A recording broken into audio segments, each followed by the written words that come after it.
Hapa nitakuletea namna ya kupunguza appetite ya kula. Sasa naongea na wale ambao wapo kwenye programu ya kupunguza uzito. Moja ya kitu ambacho tunahitaji kuwa nacho ni kwamba kupungua appetite ya kula. Mara nyingi kula kunapelekea kula vyakula visivyofaa, vyakula vyenye sukari, vyakula vya wanga, vyakula vyenye mafuta mengi ambavyo vinaongeza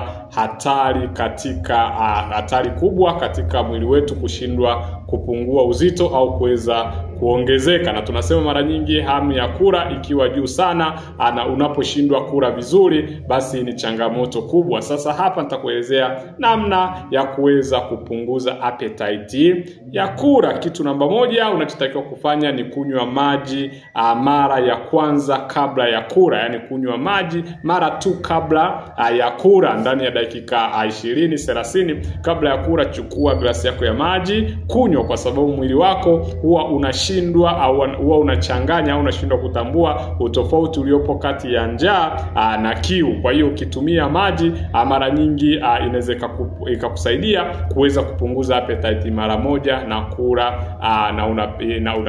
inakurahisishia kuweza kula kidogo. Kwa hiyo cha kwanza ni kunywa maji mara ya kwanza kabla ya kula. Kabla ya kwenda kula, chukua maji yako, basi kunywa, basi uendelee na majukumu yako moja kwa moja. Lakini namba 2, hakikisha unaongeza protini asubuhi. Asubuhi unapoamka hakikisha unakula chakula chenye protini. Chakula chenye protini ni kipi? Mayai. Kwa kiasi. Sasa mayai pia yamechemshwa kiasi, lakini kuna maharage, kuna yogurt.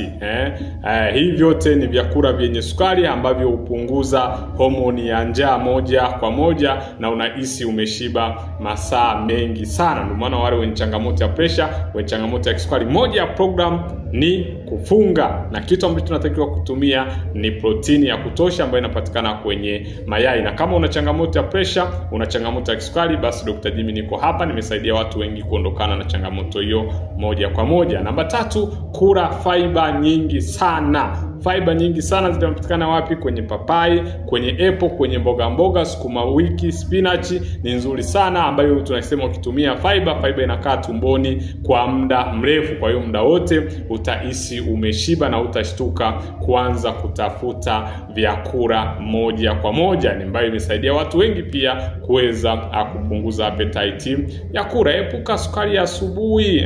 Chai ni tamu, mkate ni mweupe, chapati zinapandisha sukari haraka ambayo unashusha nguvu. Sasa ukiepuka hivi vitu asubuhi kiamka, kunywa maji yako ya vuguvugu, changanya na asali, toka pale kunywa mchemsho wa samaki, ni mzuri sana.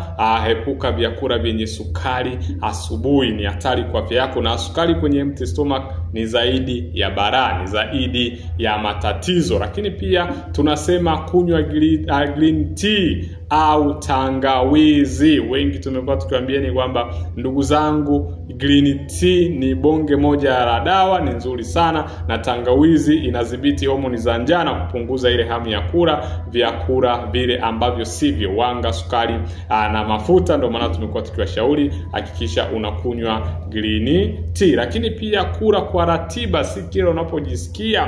Ikifika kama unakula saa 7, hakikisha unakula saa 7 na saa 1. Iwe ni ratiba yako, kwa sababu ule muda ukifika asidi huwa inamwagika tumboni au homoni za njaa huwa zinatulia. Kwa hiyo sasa wale ambao mnachanganya ratiba ya kula, basi ndio mwili wako unaochanganya. Kuwa na ratiba maalum ya kula itakusaidia kuondoa appetite. Ndio maana wale watoto ambao wanakosa appetite ya kula, nimekuwa nikiwaambieni wazazi watengenezee ratiba maalum ya kula, kwa sababu ule muda ukifika, hata wewe kama ukishazoea kila siku kula saa 7, kila ikifika saa 7 utahisi njaa.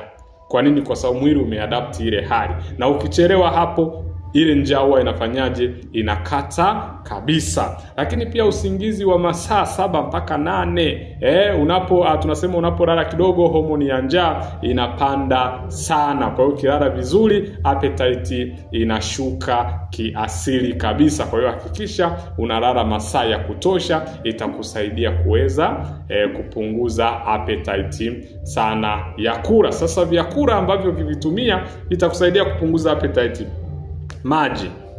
Sasa jua maji ni chakula, sio ni kinywaji. Sasa wewe utakapokiweka ni sawa, ila maji inatumika kupunguza appetite. Ndizi moja, hakikisha unapata hapo ndizi moja kati ya hizi hapa, ndizi moja mbivu. Usile nyingi kwa sababu kila nyingi zinaongeza uzito, zina kalori, potassium ambayo inaweza kaongezea uzito moja kwa moja. Namba 3, parachichi, avocado. Wengi tumekuwa tukilifahamu, ni nzuri sana ukilitumia. Kuna chia seeds, usisahau kutumia chia seeds, lakini pia kuna karanga kiasi kidogo na mbegu za maboga. Nikukumbushe, kama ni mara ya kwanza kufuatia channel yetu, basi usisahau kusubscribe na comment ili uweze kuwa mtu wa kwanza kupata dondoo za kiafya tunazozituma kila siku. Kama utakuwa na changamoto yoyote, basi WS Herbal Clinic imesaidia watu wengi kuondokana na changamoto hiyo. Karibu na Mungu akubariki.